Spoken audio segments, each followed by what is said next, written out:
The crystal chamber of the Galactic Council gleamed under the light of 12 different suns. Each beam of light came from a different homeworld, carried across space by ancient technology that most species had forgotten how to build. The chamber itself floated in the void between galaxies, a neutral meeting place where the most powerful beings in known space made decisions that affected trillions of lives. Ambassador Zethkari of the Vorthak hegemony stood at the center of the chamber. His forearms moved in careful patterns as he spoke, each gesture carrying meaning that took years to learn. The other council members watched him from their floating platforms, their alien forms casting strange shadows on the crystal walls. Fellow council members, Zethkari began, his voice translated into 11 different languages at once. We face something we have not seen in 3,000 years. A new species has achieved faster than light travel. The chamber filled with the sounds of surprise. Some species clicked their mandibles, others flashed colors across their skin. The ethereal ones simply hummed in frequencies that made the crystal walls vibrate. All of them showed shock because new spacefaring species were rare. Most worlds never made it past their own atmosphere before destroying themselves. "Show us," commanded High Arbiter Multhrin. He was old even by the standards of his long-lived species. His white robes floated around him like smoke, and his 3 eyes never blinked as he stared at the data projections that filled the air above them. Zethkari activated the holographic display. A small blue planet appeared in the center of the chamber, spinning slowly. Yellow lines shot out from it in all directions, showing the paths of spacecraft moving faster than light itself. They call themselves humans, Zethkari explained. They achieved nuclear technology only 70 years ago. 50 years ago, they put their first primitive satellites into orbit. 20 years ago, they established their first permanent space station. And now, he gestured at the display where the yellow lines grew longer and brighter. Now they travel between stars as if space itself means nothing to them. Council member Ixtar leaned forward on her platform. Her insect-like features twitched with concern. How is this possible? Even the fastest developing species take at least 500 years to progress from nuclear fission to faster-than-light travel. These humans have done it in 70. That is not the most concerning part, Zethkari continued. He changed the display to show a map of local space. Red dots appeared throughout the region, each one pulsing with activity. In the past 5 years, they have established settlements in 17 different star systems. They are expanding faster than any species we have ever observed. The council members exchanged worried glances. Rapid expansion was always dangerous. Young species that grew too quickly usually became aggressive. Aggressive species meant war, and war was bad for the careful balance the council had maintained for millennia. "What do we know about their civilization?" asked Velnari, whose blue tentacles swayed as she spoke. "Do they have a unified planetary government? A central authority we can negotiate with?" Zethkari's 4 arms moved in what his species used instead of shaking their head. They have over 200 separate nations on their homeworld. They fight constant wars among themselves. Their planet has 3 major military alliances, all of them hostile to each other. We have monitored their communications for months, and they seem incapable of agreeing on anything. Yet they coordinate their expansion into space? Multhrin's 3 eyes narrowed. That makes no sense. How can a divided species mount such organized exploration?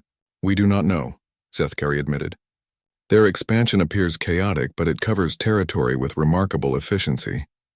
They establish colonies in resource-rich systems, while avoiding areas where they might encounter other spacefaring species. Either they are incredibly lucky, or they are far more organized than their communications suggest." Council member Thorjan, whose rocky skin made him look like a living mountain, spoke in a voice that rumbled through the chamber. "What is their technological level compared to ours?"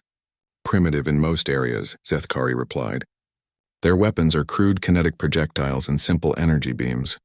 Their ships are built with heavy materials instead of the light composites we developed millennia ago. But," he paused, his arms moving in patterns that showed uncertainty, "their technology advances at an unprecedented rate. Each new ship design is significantly better than the last. They seem to improve their capabilities every few months instead of every few centuries." The chamber fell silent as the council members considered this information. They had dealt with young species before, but humans were different. Most new spacefaring civilizations were either highly advanced but peaceful, or primitive and easy to control. Humans seem to be neither. They must be brought under council authority immediately, declared Ixtar.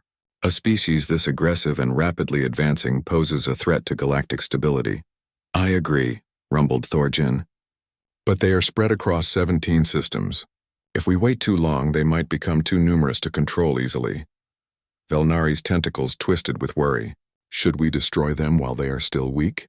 It would not be the first time we have eliminated a dangerous species before they could threaten others.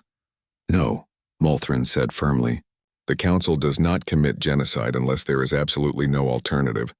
We will attempt peaceful integration first, as we always have. His three eyes focused on Zethkari. Prepare a first contact delegation.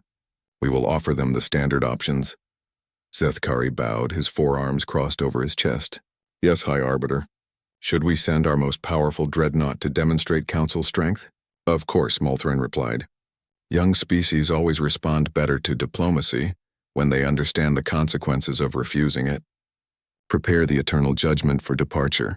I will personally oversee the integration of humanity into our galactic community. The other council members murmured their agreement. They had performed this same process 847 times before with other species. Some chose immediate subjugation and were quickly absorbed into council society. Others selected the probationary period and eventually earned full membership after proving themselves worthy. A few chose isolation and remained in their home systems, cut off from galactic civilization but alive. None had ever chosen a fourth option, because no fourth option existed. As the council session ended and the members returned to their home worlds, none of them suspected that humanity had been watching them just as carefully as they had been watching humanity. Deep in space, human listening posts recorded every transmission from the crystal chamber. Human analysts studied the alien languages and began breaking their codes. The humans knew the Galactic Council was coming, and they were preparing their own response. The Eternal Judgment was a ship that had ended wars before they could begin. 3 kilometers long and built from materials that could survive the death of stars, it drifted silently at the edge of Earth's solar system. Its hull was covered with weapons that could crack planets and shields that had never been breached in 1,000 years of service. Captain Elena Vasquez stood on the bridge of the exploration vessel Endeavour, staring at the alien dreadnought through her ship's main viewer. Even at this distance, the council ship filled the entire screen. She had seen the technical specifications that Earth's best scientists had put together from long-range scans. But seeing it in person made her stomach twist with fear. Captain, her communications officer called out, "We're receiving a transmission from the alien vessel." It's in perfect English, Elena nodded grimly. Earth's intelligence services had warned her this would happen. The aliens had been monitoring human communications for months, learning their languages and studying their culture. Put it through, Lieutenant. The main screen changed from showing the massive alien ship to displaying the image of a creature that looked like it had stepped out of humanity's worst nightmares. High Arbiter Molthran stood nearly 3 meters tall, his pale white robes flowing around a body that seemed to be made of living shadow. His 3 eyes glowed with an inner light that made Elena want to look away. "Greetings, human representative," Molthran said in English so perfect it sounded like he had been born on Earth. "I am High Arbiter Molthran of the Galactic Council. We have come to discuss your species' future in the galaxy." Elena forced herself to maintain eye contact with the alien leader. Years of military training helped her keep her voice steady. "This is Captain Elena Vasquez of the Earth vessel Endeavour. I speak for the people of Earth in this first contact between our species." Molthran's 3 eyes studied her carefully. "You are very calm for someone meeting aliens for the first time, Captain Vasquez. Most species react with more excitement." "We've had time to prepare," Elena replied simply. She did not mention the months of intelligence gathering that had preceded this moment, or the fact that humanity had been expecting this contact ever since their deep space monitors had detected the Council's approach. "Excellent," Molthran said. "Then you understand the significance of this meeting. The Galactic Council has maintained peace and order among the stars for over 3,000 years. We have successfully integrated 847 species into our galactic community. Today we extend that same opportunity to humanity." Elena nodded politely, though every word the alien spoke made her more tense. "What does this integration involve?" "We have prepared a neutral meeting location where we can discuss the details properly," Molthran explained. The screen changed to show a space station that was being assembled by robotic drones between Earth and Mars. Construction will be complete in 72 hours. I suggest you use that time to select appropriate representatives from your various governments. The transmission ended, leaving Elena alone with her thoughts and the massive alien dreadnought that continued to wait at the edge of their solar system, like a sword hanging over humanity's head. 3 days later, Elena found herself walking through corridors that had been built by alien technology, beyond human understanding. The neutral station was a marvel of engineering, with gravity that remained constant throughout its structure and air that somehow tasted of home, despite being generated by machines she could not begin to comprehend. The main conference chamber was circular, with seats arranged around a central holographic projector. Elena took her designated place as representatives from 12 different alien species filed in around her. Each one was more bizarre than the last. Some walked on legs that bent in impossible directions. Others floated through the air without any visible means of support. One looked like a living crystal that cast rainbow patterns on the walls as it moved, but it was High Arbiter Molthran who commanded the room when he entered.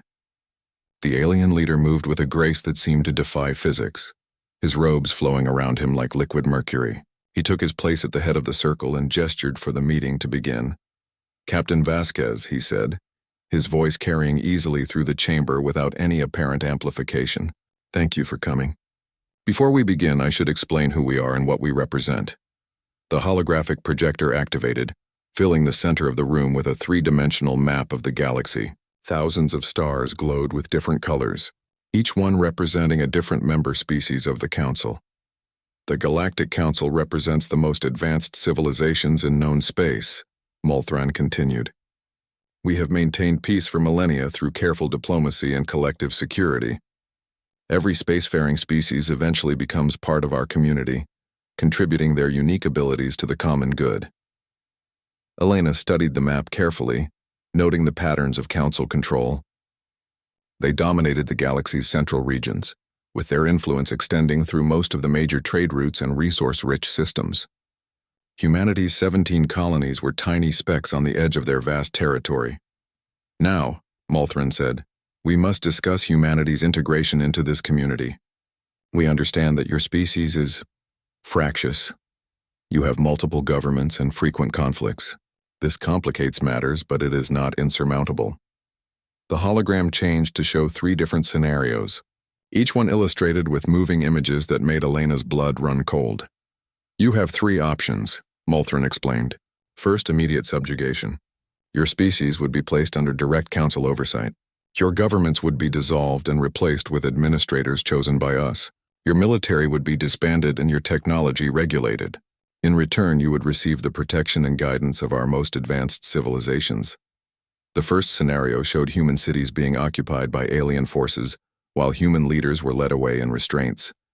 Elena's hands clenched into fists under the table, but she forced her expression to remain neutral. "Second," Molthran continued, "a probationary period of 100 years. Your species would be allowed to maintain limited self-governance while accepting restrictions on your expansion and development. Your military would be reduced to planetary defense forces only. Your faster-than-light technology would be regulated to prevent unauthorized expansion.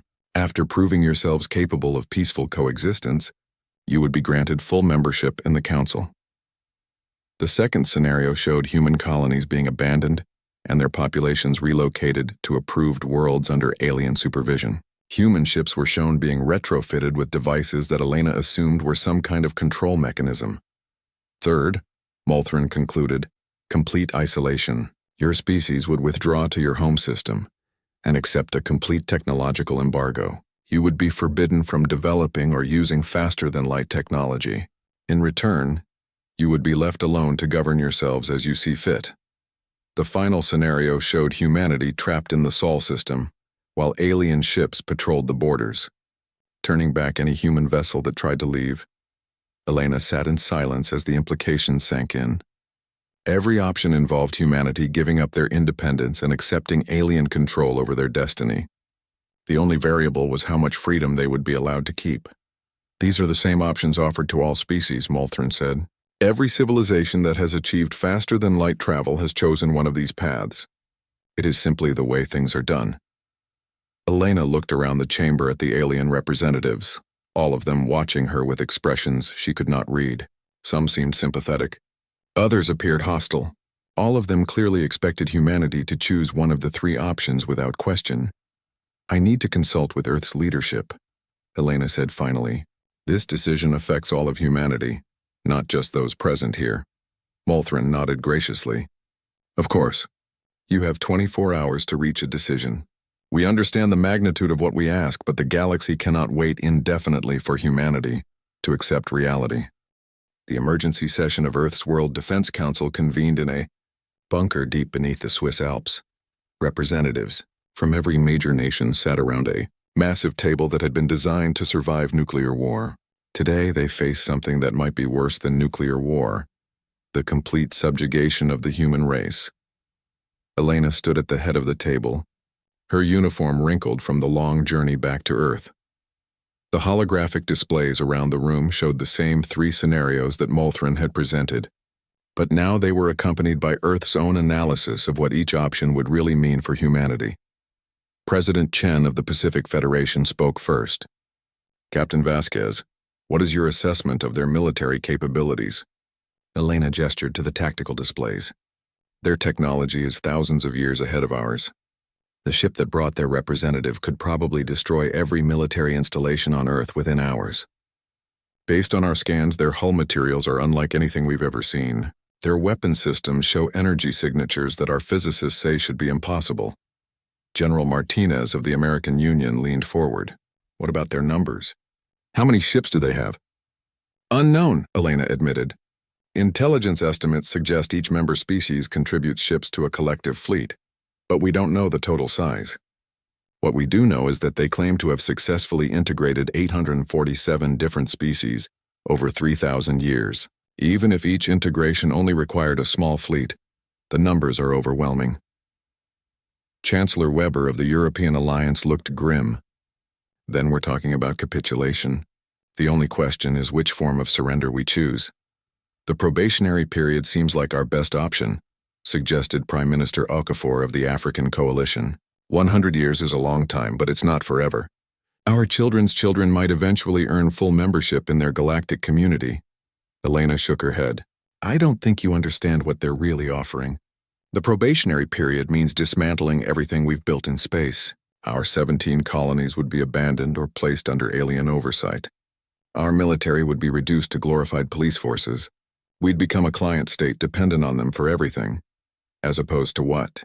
demanded President Volkov of the Russian Federation. "You've seen their capabilities. We cannot fight them and win."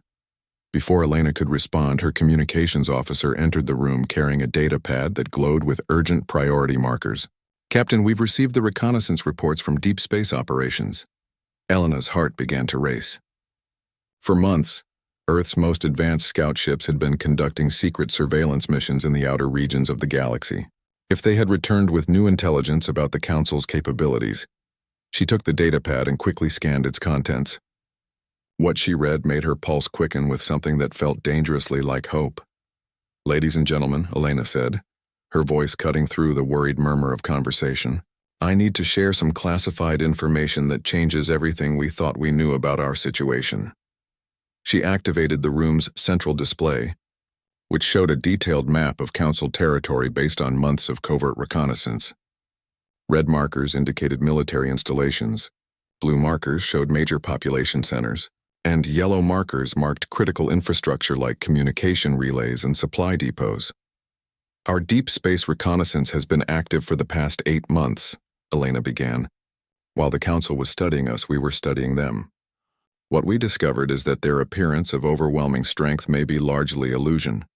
The room fell silent as world leaders leaned forward to examine the data.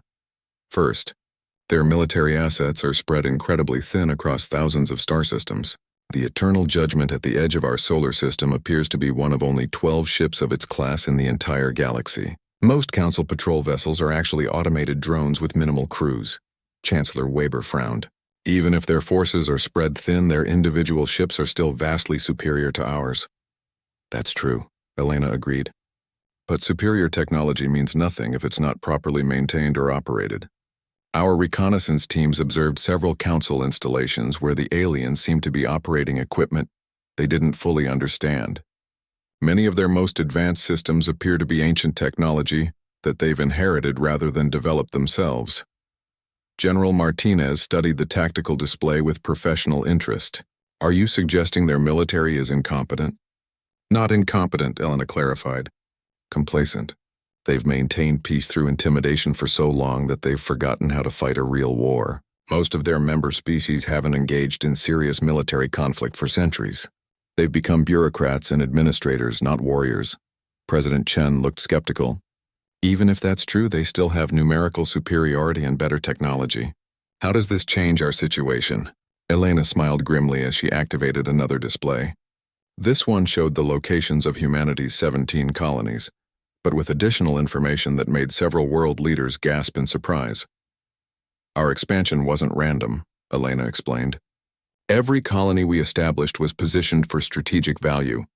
We have listening posts monitoring their major communication lines. We have mining operations and systems that supply critical resources to their infrastructure. We have hidden supply depots positioned along their most important trade routes. The implications began to sink in as the world leaders studied the strategic positioning of human assets. For the past 5 years, while they thought we were randomly spreading through space like primitive explorers, we were actually positioning ourselves to cripple their supply lines and communication networks. Elena continued, if it comes to war, we can't win through direct confrontation, but we can make governing their territory impossible. Prime Minister Okafor leaned back in her chair, a slow smile spreading across her face. Guerrilla warfare on a galactic scale. Exactly, Elena confirmed. They're expecting us to choose between their 3 options because that's what every other species has done. But every other species was confined to a single star system when first contact occurred. We're already spread across 17 systems, most of them in strategically critical locations. President Volkov looked thoughtful. What you're describing is incredibly risky. If we miscalculate their response, they could exterminate our species entirely. They could try, Elena agreed. But extermination is harder than intimidation. To wipe out humanity completely, they would need to locate and destroy every human settlement, every hidden base, every supply depot we've established. Given how thin their forces are spread and how little they seem to know about modern warfare, that would take years or even decades. General Martinez was studying the reconnaissance data with growing excitement. During those years, we would continue to develop our technology and expand our capabilities. Every month we survive makes us stronger while the cost of hunting us down increases. There's something else, Elena added. Our psychological profiles of the council leadership suggest they're risk-averse in the extreme. They've maintained their power through careful negotiation and overwhelming displays of force, not through bloody wars of extermination. A prolonged conflict with an enemy they can't easily defeat goes against everything they've done for millennia. Chancellor Weber nodded slowly. So you're suggesting we call their bluff? I'm suggesting we refuse to play their game, Elena corrected. They're offering us 3 choices, all of which involve accepting their authority over humanity's future. But there's a 4th option they haven't considered. We simply say no and continue doing what we've been doing. The room fell silent as the world leaders contemplated the audacious proposal. They were being asked to gamble the future of human civilization on the hope that aliens who had successfully intimidated 847 other species could be defeated through determination and clever positioning. The risks are enormous, President Chen said finally. If we're wrong about their capabilities or their willingness to use extreme measures, humanity could be extinct within a decade. And if we accept any of their 3 options, humanity as we know it ends anyway, Elena replied. At least this way we go down fighting. The neutral station hummed with quiet tension as Elena returned to the conference chamber. 24 hours had passed since High Arbiter Malthrin had given humanity time to consider their options. Now the moment of decision had arrived, and representatives from 12 alien species waited to hear which path humanity would choose. Elena walked through corridors that seemed to pulse with alien energy, her footsteps echoing softly on floors made from materials that had no names in human language. The weight of her species' future pressed down on her shoulders like a physical burden. In her pocket, She carried a sealed communication device containing Earth's final decision. A decision that would either save humanity or doom it to extinction. The conference chamber looked exactly as it had the day before, but somehow the atmosphere felt different. The alien representative seemed more relaxed, confident that this meeting would end like all the others before it. They had performed this ritual 847 times, and the outcome was always the same. Young species always chose one of the three options when faced with the overwhelming reality of council power. High Arbiter. Molthran entered the chamber with the same impossible grace he had displayed before.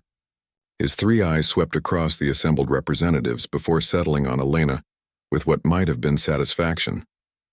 In his long life, he had personally overseen the integration of dozens of species. This was just another routine addition to the Council's ever-growing family of civilizations. Captain Vasquez, Molthran said, as he took his place at the head of the circle, I trust your leaders have had sufficient time to consider our offer.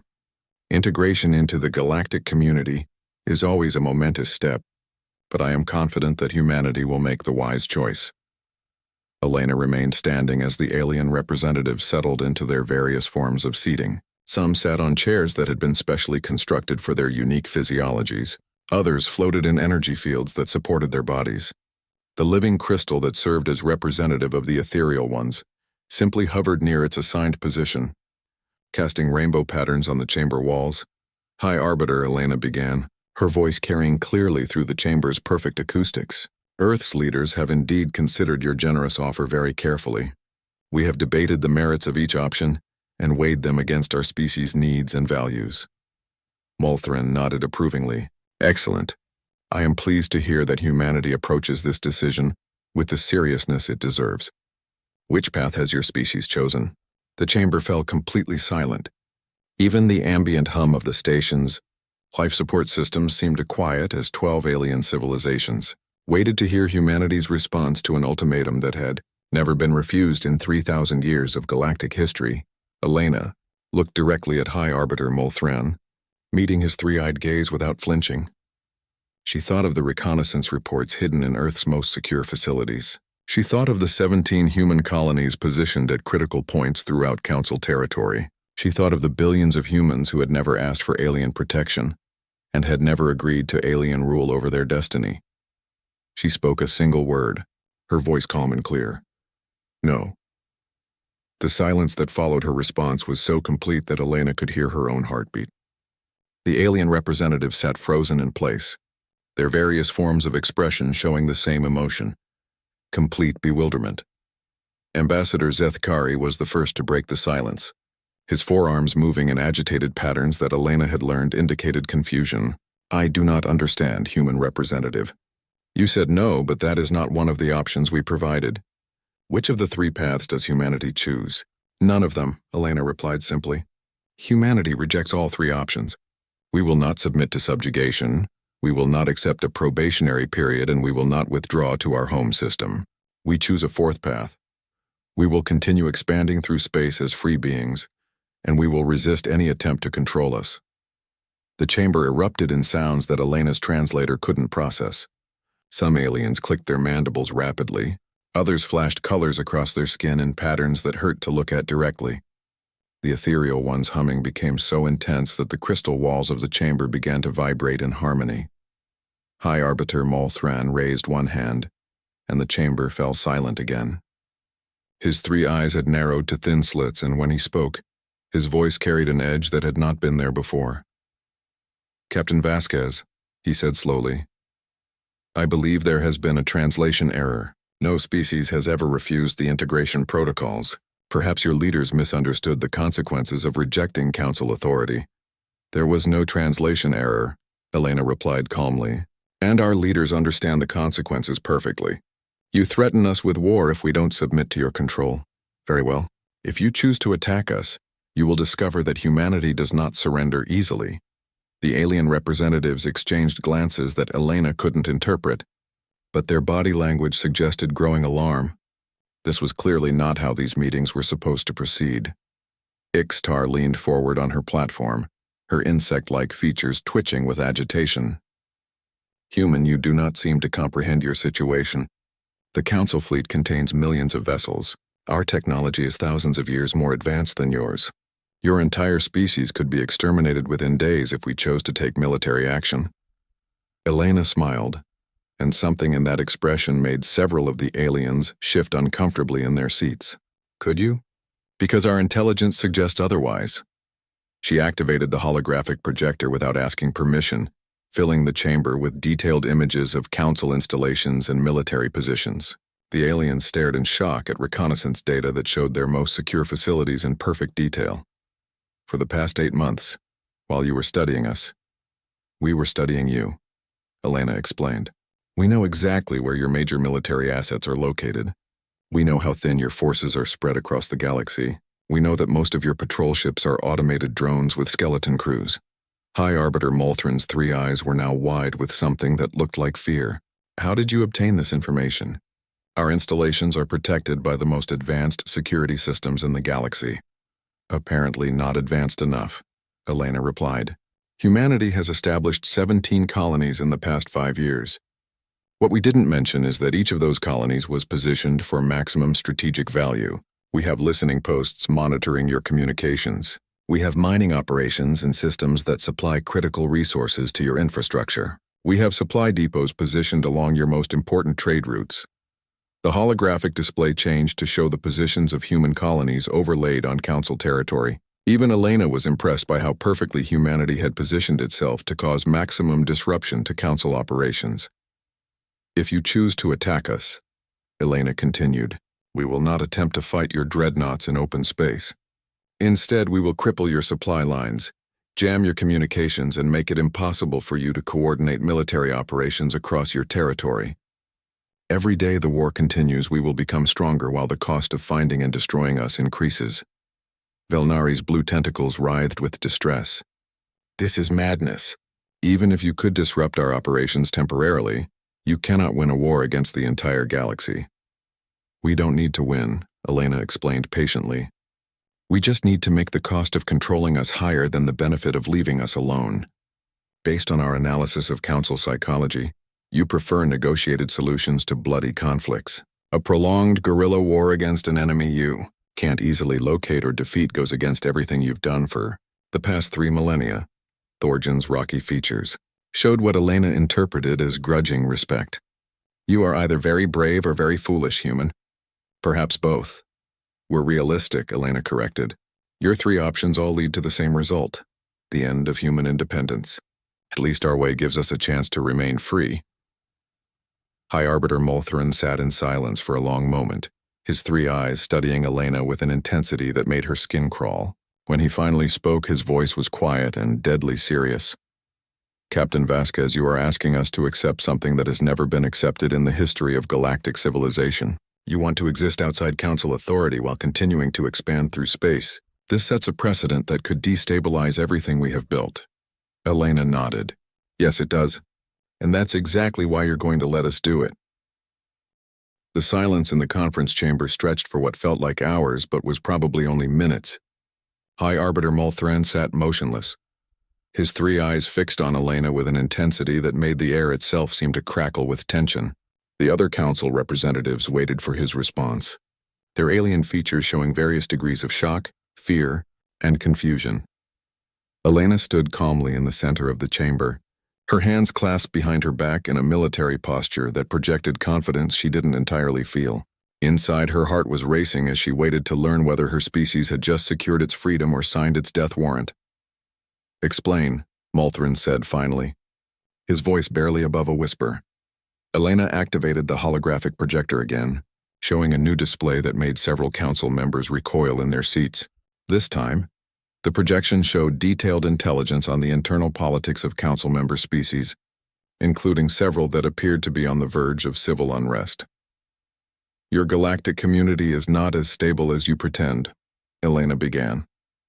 "Our surveillance has detected growing dissatisfaction among at least 30% of your member species. Many of them only remain loyal because they believe resistance is hopeless. They've seen 847 species bow to council authority, so they assume no alternative exists."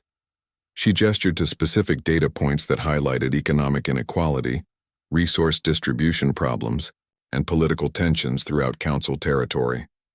But if one species successfully defies you and maintains its independence, that changes everything.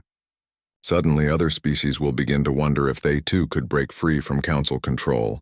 The precedent we set won't just affect us, it will inspire others to follow our example. Ambassador Zethkari's forearms moved in patterns of extreme agitation. You threaten the stability of galactic civilization itself. The Council maintains peace through unity and order. Without our authority, the galaxy would descend into chaos and war. Would it? Elena challenged. Or would it simply become free? Your system has maintained peace by crushing independence and forcing conformity. Maybe it's time to try something different. Ixtar's mandibles clicked rapidly as she processed the implications. Even if what you suggest is true, we cannot simply allow you to ignore our authority. The precedent would be too dangerous. Elena smiled coldly. You keep talking about what you can and cannot allow, as if you have a choice in the matter. But you don't. We're not asking for your permission to remain free. We're simply informing you of our decision. The chamber erupted in angry sounds from multiple species. Several council representatives began speaking at once, their translated voices creating a cacophony of outrage and disbelief. High Arbiter Molthran raised his hand for silence, but it took several moments before the chamber quieted enough for him to speak. Captain Vasquez, he said, his voice carrying a deadly calm that was somehow more frightening than anger would have been. You seem to believe that your strategic positioning and intelligence gathering give you leverage over the council. But you have overlooked one crucial factor. We do not need to hunt down every human settlement to end your species. We simply need to destroy your homeworld. Elena's expression didn't change, though she felt ice forming in her stomach. Earth, precisely, Molthran confirmed. Your colonies may be scattered across 17 systems, but your species originated on a single world. Without Earth, humanity becomes nothing more than isolated groups of refugees hiding in the darkness between stars. And how long do you think it would take us to rebuild? Elena asked quietly. Humans are remarkably adaptable. Even if you destroyed Earth tomorrow, we would establish new centers of civilization within decades. Except this time, we would do it with the knowledge that the Council is our enemy, and the absolute determination to destroy you. She activated a new display showing projections of human expansion over the next century. Every month you delay gives us time to spread further and dig deeper into the galaxy's infrastructure. Every year that passes makes us harder to eliminate and more capable of causing damage to your operations. Eventually, the cost of suppressing us will exceed your ability to maintain control over the rest of your territory. Velnari's tentacles writhed with distress. You speak of destroying us, but we have maintained peace for 3,000 years. The Council has brought order and prosperity to countless species. How can you threaten something so beneficial? Beneficial to whom? Elena countered. To the species that have been forced to abandon their dreams of exploration and expansion? To the civilizations that have been reduced to client states dependent on your approval for everything they do? Your peace is built on the suppression of freedom and the crushing of independence. Thorjan's rocky features showed what Elena had learned to recognize as thoughtfulness in his species. Perhaps, he said slowly, there is another way to resolve this situation. What if we offered humanity a different form of membership in the Council? Not as subjects or probationary members, but as equals? Several other Council representatives began objecting immediately, but Molthran silenced them with a gesture. His three eyes were fixed on Elena with something that might have been curiosity. Continue, he said to Thorjan. The rock-like alien shifted in his specially reinforced chair. Humanity has demonstrated capabilities that we did not expect from such a young species. Their intelligence gathering, strategic thinking, and willingness to take risks are impressive. Perhaps instead of trying to force them into our existing framework, we should create a new framework that acknowledges their unique nature. Elena studied Thorjan carefully, trying to determine if this was a genuine offer or another form of trap. What exactly are you suggesting? Autonomous membership, Thorjan replied. Humanity would be recognized as a sovereign species with the right to expand and develop as you choose. In return, you would agree to certain limitations on your activities. No interference with other member species. No disruption of critical trade routes, no attacks on council installations. High Arbiter Molthran's three eyes narrowed as he considered this proposal. Such an arrangement has never been attempted. It would require significant changes to our fundamental laws and procedures, But it would also solve the precedent problem, Elena pointed out. You wouldn't be capitulating to our demands. You would be offering us a unique form of membership that recognizes our special circumstances. Other species couldn't claim the same treatment because they didn't demonstrate the same capabilities during their integration process. The chamber fell silent as the council representatives considered this unexpected possibility. Elena could see them weighing the risks and benefits, trying to determine whether this compromise could save face while avoiding a potentially devastating war. There would need to be safeguards, Ixtar said finally, monitoring systems to ensure compliance with the agreed limitations. Regular reviews of human activities to verify that you are not preparing for aggressive actions against the Council. We would accept reasonable monitoring, Elena agreed carefully, as long as it doesn't interfere with our internal governance or prevent us from defending ourselves. Ambassador Zethkari looked skeptical. And if humanity violates these agreements? If your species becomes a threat to galactic stability despite these safeguards? Elena's smile was sharp as a blade. Then you would be justified in taking military action against us. But you would also discover that we had spent the intervening years preparing for exactly that possibility. High Arbiter Molthran sat in contemplation for a long moment, his alien features unreadable. When he finally spoke, his voice carried the weight of 3 millennia of galactic authority. The Council will need time to debate this proposal, he said. This is not a decision that can be made quickly or lightly. You are asking us to fundamentally alter the basis of galactic civilization. Elena nodded. How much time? 1 standard galactic year, Molthran replied, during which humanity will refrain from further expansion while we consider your status. Absolutely not, Elena said immediately.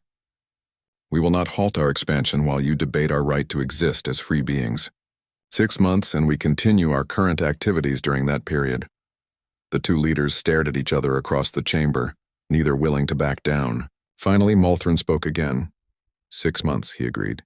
And Captain Vasquez, yes? Your species had better hope that this arrangement works, because if it fails, the consequences will be unlike anything humanity has ever imagined.